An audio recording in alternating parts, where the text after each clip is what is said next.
Hello everyone. Welcome to yet another video on current affairs. In this video, I would cover the current affairs from October 18 to October 28. So let's begin.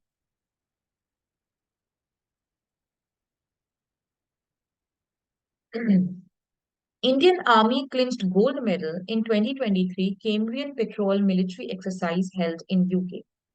So the Indian Army has showcased its exceptional military prowess on the international stage by securing a gold medal at the prestigious Cambrian Patrol competition in 2023.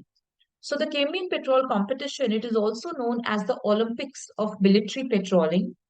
And this year, a total of 111 teams participated, including 38 international teams. And India was represented by 3 by 5 Gorkha rifles. And this event was held in Wales, UK. And India secured a gold medal at this prestigious event, marking a significant achievement for the Indian Army. Next, students, Prime Minister Narendra Modi released new Garba song titled Madi. So, Prime Minister Modi has penned down the lyrics of this song titled Madi, which is composed by the Meet brothers, Manmeet Singh and Harmeet Singh, and it is sung by Divya Kumar. So, this particular song, whose lyrics, its lyrics are, penned down by Prime Minister Modi, it celebrates the splendor of the Navratri festival. Added to this, Prime Minister Modi has also penned down another song which is titled Garbo, and it is sung by Dhwani Bhanushali and composed by Tanishq Bagchi, and it was also released recently. Next, students, 69th National Film Awards 2023 conferred by President Draupadi Murmu. So on 17th of October, President Murmu gave away the 69th National Film Awards at Vigyan Bhavan. And of course, there's a long list of the categories and winners. However, I've included the most prominent, most important categories in this presentation. So the Best Actor Award went to Allu Arjun for his role in the film Pushpa The Rise. Best Actress was jointly won by Alia Bhatt and Kriti Sanon for their performances in the movie Gangubai Kathaiwadi and Mimi, respectively. Best Feature Film went to Rocketry, The Nambi Effect, and Best Film on National Integration went to The Kashmir Files, and Best Hindi Film was won by Sardar Udham. Next, students, Prime Minister Modi directs ISRO to land on the moon by 2040. So, Prime Minister Modi has announced some ambitious plans to expand the country's space activities. We all know that recently India made a soft landing on the moon through Chandrayaan-3. Now, ISRO aims to send its first astronaut to the moon by 2040 and also looks to establish a native space station by 2035. So, India aimed to have its own space station by 2022, but because of the pandemic, the whole plan was delayed. So now it's aiming for that by 2035. Also, India has signed NASA's Artemis Accord for space exploration, wherein NASA will provide advanced training to Indian astronauts and send them to the International Space Station in 2024. So these are some of the future projects of ISRO. Next, students, the Reverse Swing Colonialism to Cooperation book launched. So, like I've told you before, that books and authors is very important for all competitive exams. So please try to keep the names in mind. So this book, The Reverse Swing Colonialism to Cooperation, it has been authored by Ashok Tandon, right? So keep the name of the author in mind, Ashok Tandon. And it was recently launched by Minister of Petroleum and Natural Gas of India, Hardeep Singh Puri. Now, this book is it basically showcases India's march to glory, leaving behind the unfortunate and painful memories of the past, the partition, 1947, when India won independence. And the author has penned down the historical events and transformation in the India-UK relations since independence. If we talk about Ashok Tandon, he is a veteran Indian journalist and a columnist and a political commentator. Next to this, uh, just like books and authors, awards are also very important. So, Gina Mahsa Amini has won European Union's Sakharov Prize 2023. So, the European Parliament President Roberta Metsola has announced the Sakharov Prize winner, and it has been awarded to Gina Mahsa Amini and the Iranian Women Life Freedom Movement. So, Sakharov Prize is basically it's a prestigious prize, and in the past it has been uh, given to the likes of Malala Yousafzai and Nelson Mandela also. For this year, the award has been given to Gina Mahsa Amini, who was a young woman of only 22 when she lost her life while in the custody of Iran's religious police. And her alleged offense was a breach of the Islamic Republic's strict dress code for women. And her untimely death, it brought the focus of the world to this whole issue and the movement called Women, Life and Freedom, which is being fought in Iran for women's rights, for human rights. If we talk about the Sakharov Prize, so this award recognizes individuals and movements that champion human rights and freedom.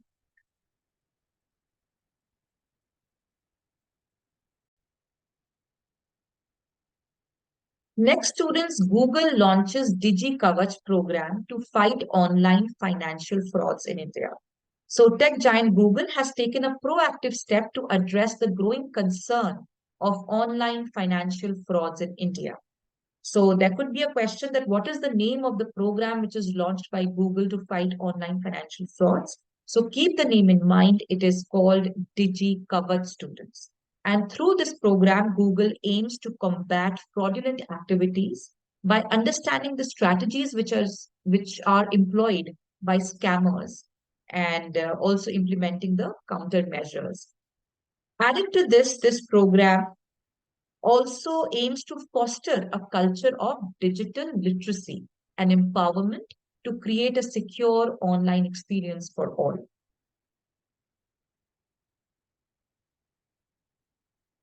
Next, students, Chief Justice of India, Chandrachud, D.Y. Chandrachud, has been honored with the award for global leadership by Harvard Law School. So, Chief Justice of India, D.Y. Chandrachud, who is also a distinguished alumnus of the Harvard Law School, has been bestowed with the prestigious award for global leadership. And his association with Harvard Law School goes back to several decades. He pursued his Masters of Law from Harvard, and next he also completed his Doctor of Judicial Science from Harvard.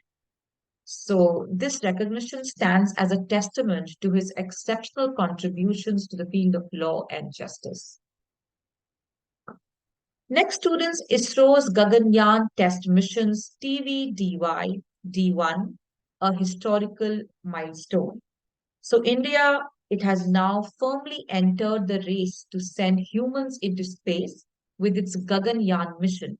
So, please keep this in mind that Gaganyaan mission is India's mission to send humans into space. This initiative aims to conduct India's first crewed mission to the moon, marking a significant milestone in nation's space endeavors. And recently, a test flight of this mission was conducted, Gaganyaan mission TVD1, and it served as a crucial milestone, and it was designed to evaluate the performance of the parachutes and also the decelerating trajectory of the mission. So this test flight was conducted successfully.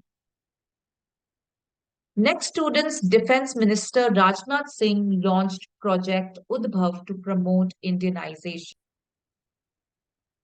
The Indian Army recently launched Project Udbhav with the aim of rediscovering the profound Indian heritage of statecraft and strategic thought derived from ancient Indian texts. So, students, basically, the aim of this mission or this project is to draw insights and implement those the lessons learned or the lessons drawn from the ancient Indian treaties like Chanakya's Arthashastra, Kamandaka's Nitisara, and Thirukural by the Tamil poet Saint Thiruvalluvar to glean insights on statecraft, strategy, diplomacy, and warfare. So, like I said, the focus is on gathering insights from ancient Indian treaties or ancient Indian texts and implement this in the present day or the modern practices that the Indian military makes uses of.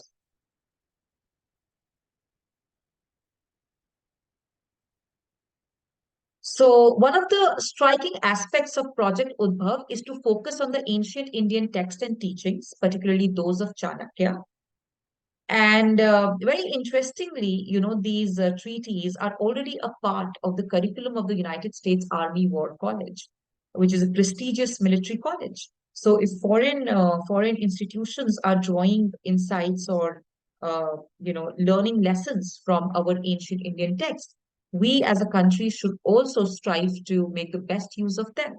So it is in line with this that that this particular project, Project Udbhav, has been launched. And it also aims to bridge the gap between the ancient wisdom and modern military techniques. Next, students, Defense Minister inaugurated Indian Military Heritage Festival in New Delhi. So the Indian Military Heritage Festival was launched by Defense Minister Mr. Rajnath Singh at the Manik Shah Center in New Delhi. And the United Service Institution of India, which is the oldest tri-service think tank of India, it has been working since 1870 to conduct the annual Indian Military Heritage Festival. And this grand occasion served as a tribute to India's rich military history and aimed to inspire the youth of the nation. Moving on, Ashok Vaswani to succeed Uday Kotak as new CEO of Kotak Mahindra Bank. So, Ashok Vaswani, a seasoned international banker with a remarkable career, is set to take the chair as the managing director and chief executive officer of the Kotak Mahindra Bank. And Uday Kotak, who has been leading Kotak Mahindra Bank with distinction, he's decided to step down from this role ahead of the end of his term with the aim and objective of ensuring a smooth transition of leadership within the bank. And now Mr. Ashok Vaswani would take his place. And Ashok Vaswani is a banking veteran and with a career spanning several decades, he has held a pivotal role in prominent financial institutions. Next, students, Tata Motors to invest rupees 150 crores to acquire 27% stake in Freight Tiger. So Tata Motors, which is a prominent name in the Indian automotive sector, it has announced a significant move that would reshape the country's logistic landscape. So the company has decided and revealed its plan to acquire a 27% stake in Freight Tiger, which is a software as a service platform.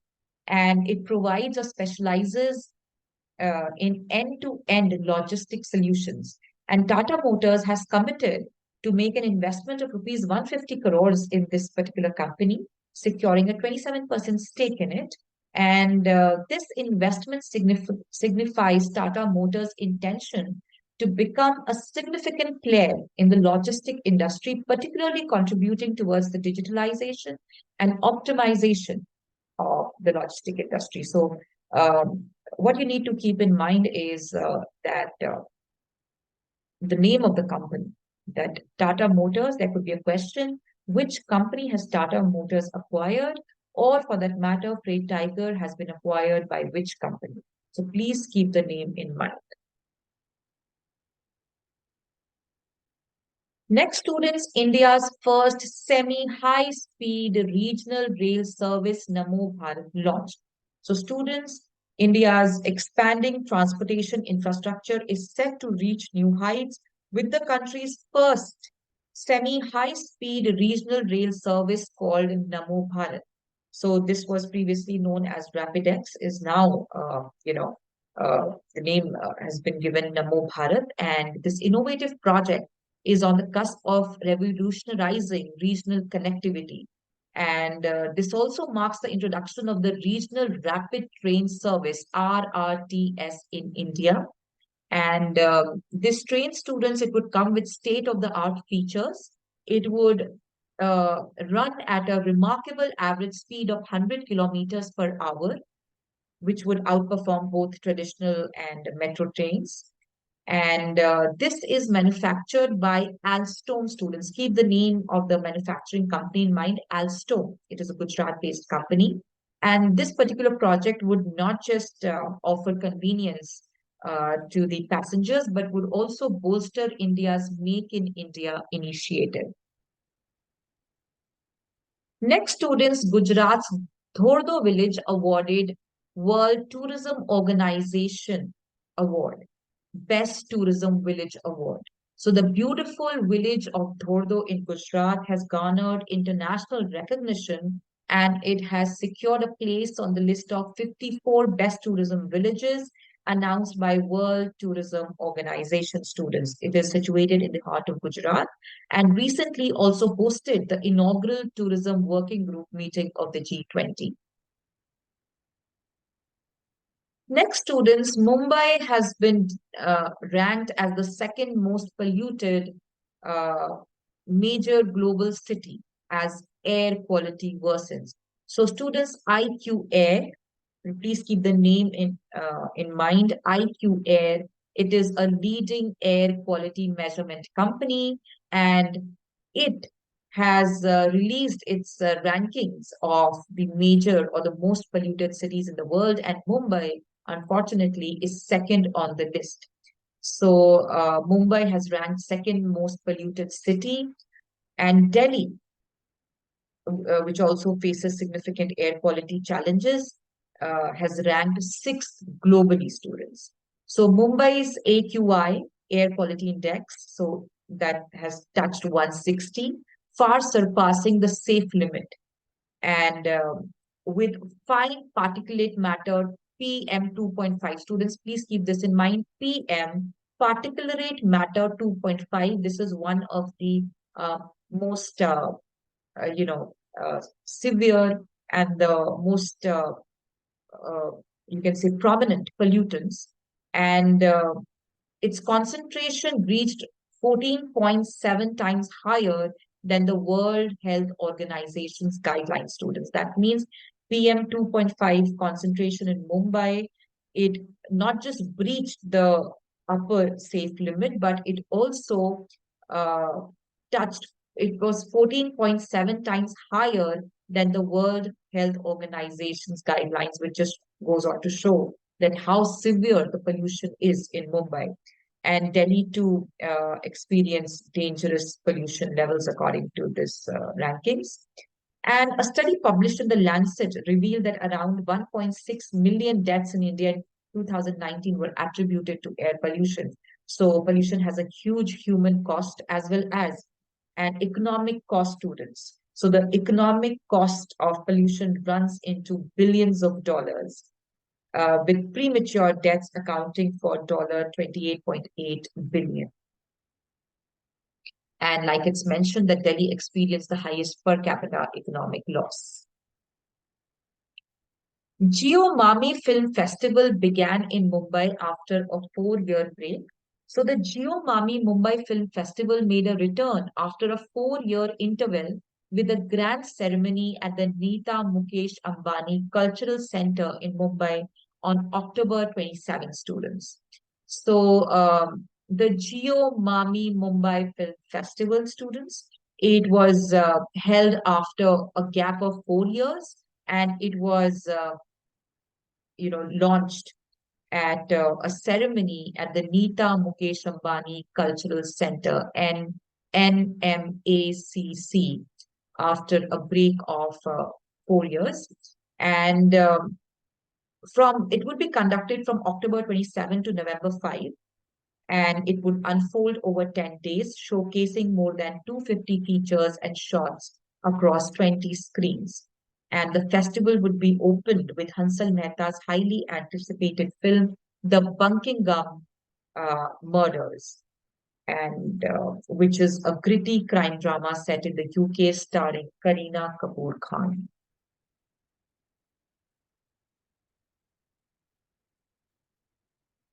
Next, students, legendary spinner and former Indian captain Bishan Singh Bedi passes away at 77. So, Bishan Singh Bedi, one of India's most iconic cricketers, passed away at the age of 77. He was a left-arm spinner and former captain of the Indian cricket team. And his contribution to the sport left an indelible mark on the cricketing world. He made his debut against Australia in 1969-70. He led India in 1976 when he was appointed as the captain of the Indian cricket team, succeeding Mansoor Ali Khan Pataudi. And he was a phenomenal left arm spinner and made some significant contribution to not just to the Indian cricket, but to the world cricket.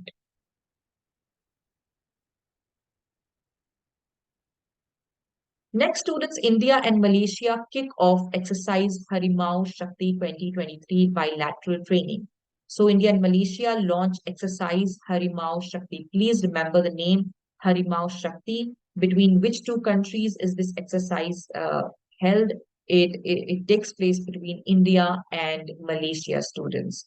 And it is a testament of their ongoing defense cooperation. So, it is known as Harimau Shakti. And it not only advances military capabilities, but also symbolizes the enduring friendship between the two countries. Next, students, Tata to become India's first iPhone manufacturer as Wistron approves factory sale. So the Tata Group has taken a significant step towards manufacturing and assembling Apple iPhones in India for both domestic and international markets. And this move follows the acquisition of Willstron's operations in India, marking a groundbreaking development in the Indian electronic manufacturing sector. So, so Tata Group to become India's first iPhone manufacturer as Willstron approves factory sales, students. So Willstron is a significant player in the global electronic manufacturing sector, and it has granted approval for the sale of its operations in India to the Tata Group. So basically, it's the Willstron Group that has the rights for manufacturing the Apple's iPhone, and it has given its rights of Indian operations to the Tata Group. And this approval is a pivotal step in the process of Tata Group's entry into iPhone manufacturing. Next, students, Prime Minister Modi inaugurated 37th edition of National Games in Panaji, Goa. So the 37th National Games were officially inaugurated by Prime Minister Narendra Modi in a ceremony held in Goa. And this is the 37th edition of the National Games. And this is for the very first time that these games are being held, that they are taking place in Panaji, Goa. So the games would be held at the Jawaharlal Nehru Stadium uh, and at Fatorda in South Goa, which serves as a primary venue for these games. Lastly, students, India's growing contribution to global economic growth. So, Krishna Srinivasan, Director of IMF Asia and Pacific Department, has stated that India's contribution to global economic growth will increase from its current 16% to 18% within the next 5 years. And he has emphasized that India's rapid economic growth is a significant factor in this rise. Also, he has mentioned that despite global challenges, the Asia Pacific region is anticipated to remain a bright spot in the global economy, with particularly India doing exceptionally well. And Srinivasan underlined the robustness of India's economy, projecting a growth rate of 6.3% for the fiscal year 23-24.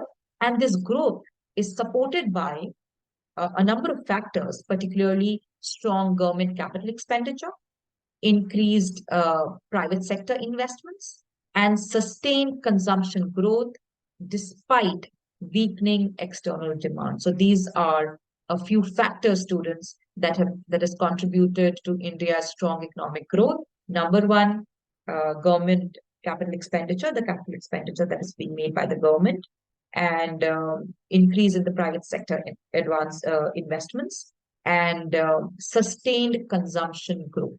So these are the factors that have contributed to India's economic growth.